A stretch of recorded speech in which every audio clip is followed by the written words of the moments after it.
Je me réjouis de l'organisation de cet atelier qui, à mes yeux, est importante à plus d'un titre. Importante parce que déjà, j'ai commencé par un fait. Vous savez que cette question de l'économie informelle est inscrite à l'ordre du jour de la Conférence internationale du travail. Dès lors, le secteur privé national formel trouve un intérêt particulier dans tout processus qui ambitionne de tendre vers la formalisation des acteurs du secteur informel.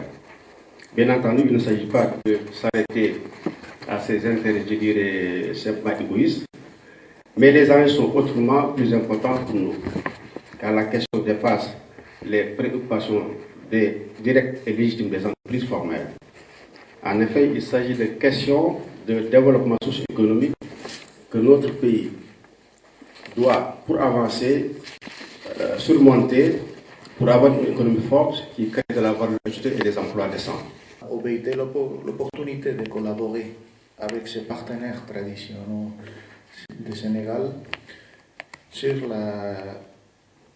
des secteurs d'activité, là c'est le secteur informel et les travaux forcés, qui sont de très grande importance dans le domaine des droits de travail. Nous parlons du secteur informel de l'économie. C'est au secteur informel de l'économie que la presque totalité du travail des enfants va prendre place. Et le travail des enfants se définit. Pour définir le travail des enfants, il faut le définir comme l'absence d'un accès à l'éducation.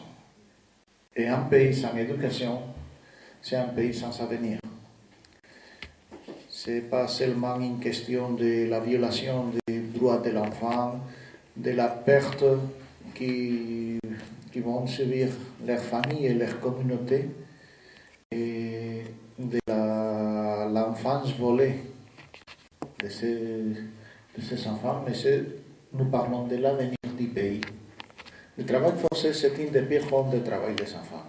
C'est une violation criminelle, c'est une exploitation économique criminelle des droits de l'enfant. C'est une des pires formes de travail des enfants et cela se présente malheureusement dans tous les pays de la région.